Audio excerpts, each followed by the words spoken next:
সে ধরনের জামিন দিলে তো আপনাদের আশঙ্কা যে পালিয়ে যাওয়ার আশঙ্কা সেটা থাকে না। জামিন তো এই ধরনের হয় যে আপনি এক সপ্তাহ করে হাত ধরে থানায় হাজিরা দিয়ে দেন, আপনি এত দিন জামিন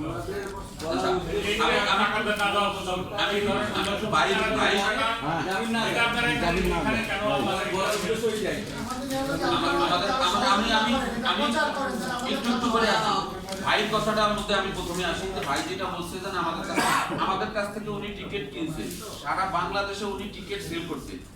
এখন সেল করে সেখান থেকে টাকা উঠাইছে, উঠানোর পরে আমাদেরকে টাকাটা দেয়নি। এইটা একটা পার্ট ওনার আছে। আবার সারা বাংলাদেশে টিকিট সেল করতে দেয় কিছু টিকিট উনি আছে যেটা টিকিট না দিয়ে আগে অগ্রিম তাদের কাছ থেকে টাকা নিছে, আদি গ্রুপদের কাছ থেকে অগ্রিম টাকা নিছে, টিকিটটা তাদেরকে আবার দেয়নি। দুইটা জায়গায় ওনারা এই কাজটা করছে, দুই দিক থেকে ওনারা টাকাটা তুলছে। একটা হলো আমাদের টাকা না দিয়ে টিকিট নিয়ে পাবলিকের কাছে বিক্রি করছে, বিক্রি করে সেই টাকাটা তারা নিচ্ছে, এইটা একটা। আবার আরেকটা হলো হাজি গ্রুপ যারা আছে তাদের কাছ থেকে উনি অফার দিয়া, ওনার মার্কেটিং এর লোকজন দিয়ে অফার দিয়া তাদের কাছ থেকে টাকা নিয়ে তাদেরকে ঠিক সময় টিকিটটা দেয় দেয়। এটা একটা। এখন দেখেন আমাদের কাছ থেকে টিকিট নেওয়ার পরে আমরা কিন্তু কয়েকটা কারণে আমরা ওনার টিকিট ক্যান্সেল করতে পারিনি।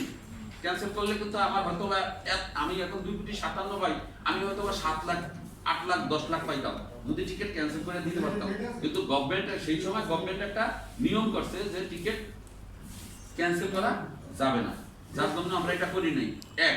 দ্বিতীয় হইছে আরেকটা জিনিস হলো যে আমি একটা টিকিট ক্যান্সেল করলাম, একজন হাজী সাহেব যখন এয়ারপোর্টে যায়, যাওয়ার পরে ওনার গায়ে যে কাপড়টা থাকে ওই অবস্থায় যদি উনি দেখে যে ওনার টিকিটটা ওইখানে নাই, ওই অবস্থায় ওনার চোখের পানি যেটা পড়ে ওইটা কি অবস্থা, আমি ওই চিন্তা করি, আমি বলছি যে আমি টিকিট ক্যান্সেল করবো না। আমার প্ল্যান আমি টিকিট যদি ক্যান্সেল করে আমি টাকাটা আর কমাইতে পারতাম, কিন্তু আমি সেটা করিনি। এখন আপনাদের সামনে আমাদের আরেক ভাই আছে, আপনি মোট কত টিকিট টাকা সেল করেছেন?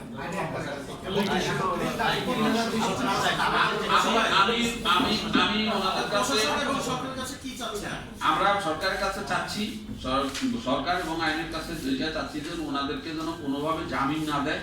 হ্যাঁ, ওনাদেরকে জামিন দিলে আমরা যা বুঝি, এর আগের ঘটনা যা দেখছি, ওনাদের চারিত্রিক যেসব বৈশিষ্ট্য বা মানুষের কাছে যা দেখতেছি, ওনারা যে কোনো টাইমে উনি পালিয়ে যাবেন। আচ্ছা, আমার একটা প্রশ্ন, আপনারা স্বরাষ্ট্রমন্ত্রীর সাথে সৌজন্যমূলক দেখা করে তারে অবগত করেন জিনিসটা, সে যাতে পালাইয়া এয়ারপোর্ট দিয়ে না যাইতে পারে, একটা স্মারকলিপি দিতে পারে, স্মারকলিপি তার কাছে দেন। ঠিক আছে, কারণ এখন তো একটা অভিযান চলছে। হ্যাঁ, এখন একটা অভিযান চলছে, কাজে লাগবে। ঠিক আছে, তাহলে ধন্যবাদ সবাইকে। আপনারা